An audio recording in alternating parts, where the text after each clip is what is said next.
What would I do different? What have been my two biggest fitness mistakes on my journey for the past decade? Hey, everybody, it's Jason Blaha here. I thought I would chat with you guys and gals a little bit about this today.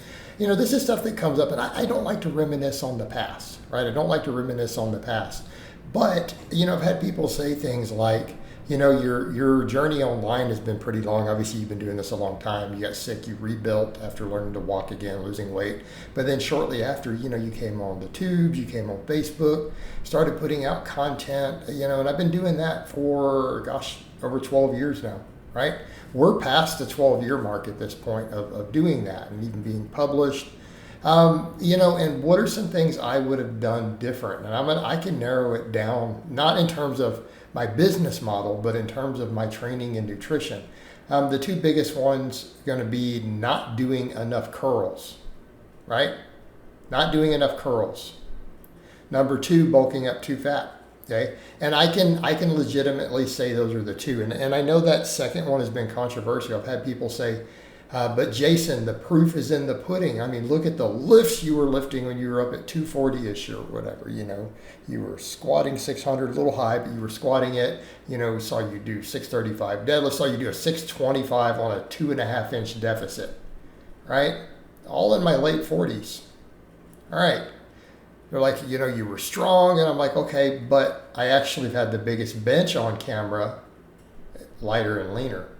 So just throwing that out. So they're only talking the lower body lifts. Upper body, I've actually done pretty well in lower body fats to be fine, to be fair. So here's the point though. There's no reason to think I gained muscle from that bulking. And that's what I tell people, you know, they're like, but this person did it and they got great results. I'm like, but you got jacked big and strong and now that you're cutting down, you're seeing the results. But it's like, had I just lean bulked, it would have never been an issue. In other words, had I dieted down to a point where I was pretty lean, as that happened, even when I first got on, did my first YouTube stuff, I was down at a decently athletic body fat because I had lost 100 pounds and everything. Was in good shape. But then I got fluffier later for the powerlifting again, right? I put on 30, 40 pounds. Okay?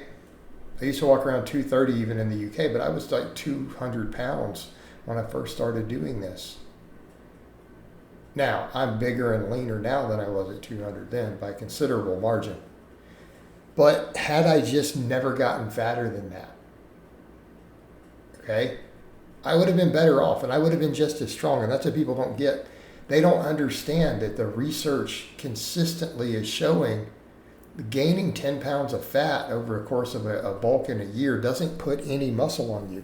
Like there's no extra muscle gain. That's what we're finding. Like gaining something like, unless you're getting new gains where you can gain faster, like half a pound a month for an intermediate or an advanced lifter probably is putting, if we go off the data, is 100% of the muscle you're going to gain by gaining that much weight. So even when you start gaining 2 pounds a month, the vast majority of it's fat and you're not gaining a single ounce of extra muscle from doing it. Okay? And we need to be clear on that. People who are doing it are only maybe doing it as an insurance policy to ensure they're gaining weight because it's hard to track small changes. But I would suggest the end result, you're going to be better not even doing that. Gaining it absurdly slow, only gaining weight when you need to. Like literally growing even into weight classes, you know, for powerlifting and stuff. And the reason is because you still have to cut it later. And that's what you're forgetting. That insurance policy you think you're getting when you add the cut time, you know, instead of just recomping and occasionally going up, you know, as a very, very slow bulk, even if you have months where you don't go into a surplus and you just recomp a little, the end result of those lean gains is not having to cut later. So even if hypothetically it costs you 10% of your gains for the year, you're going to lose that anyways when you cut. All right, so we need to be clear on that. The net result is you can keep your abs year round. You're going to look better the whole time, and it's not going to cost you any net muscle growth. And that's what I'm trying to tell people. This is what I've realized the longer I've done this. I was wrong. I was following too much anecdote, too much bad data, right? And not realizing this was the case. And it's not like we can say, oh, it was all tradition, because how many pro bodybuilders said you could stay in shape? Lee Haney used to tell you that. People didn't listen. He used to tell people that. Plenty of guys have done it. Same thing with the arm stuff. I got too caught up in the, oh, we can do curls, and the end result, I've had to play catch up with my arms. What would have happened, and now I've decided I'm going to make arms my best body part. I'm going to train them. So I realized that hurt my outreach, hurt my physique, to ignore them because they weren't relevant to powerlifting. I just ignored them too much. And nobody said, we can get them from rows, we can get them from chin-ups. Well, my arms were still small when I was super strong at weighted chins. I was weighing like 220 plus, doing 100-pound weighted chin, right? Easy. Still had smaller arms. Okay, this is a problem. What would have happened if I would have just religiously done barbell curls? Like you see me doing barbell curls here. What if from day one, 2012 onward, I did 5-6 hard sets of these every week to failure?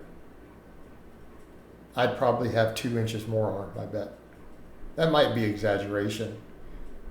At least an inch. But think about the years involved. I'm talking 12 years, guys. I would look totally different because the arms would be so much bigger on me. I would change that if I could go back. And I'm telling guys that. A lot of guys are like, oh, I'm not going to care about the physique. You're going to eventually care about your physique. And it matters for social purposes. Okay? Because we have to have that conversation. Appearance, business, right? Our physique matters. It affects our business. It affects our ability to be salesmen. It affects our professional life. It affects our dating life. All those things, guys. Looking good gets you further in life. And physique and lifting in your body is one that you have control over. People feel like they don't, but the reality is that's the one you have the most control over. It really is. Everyone can build bigger arms and shoulders and quads and get leaner. Every human being on earth. Every single last one of us. Barring a few medical issues. Okay? It's going to affect every aspect of your life. Just get in and work on looking good. And I wish I would have just accepted that. Earlier on, I would have been so much better personally, professionally, my outreach, everything. So that's what I would have done different. All right, guys, but that's really all I have to say on that today. I hope it's been informative, and I'll talk to you guys and gals next time.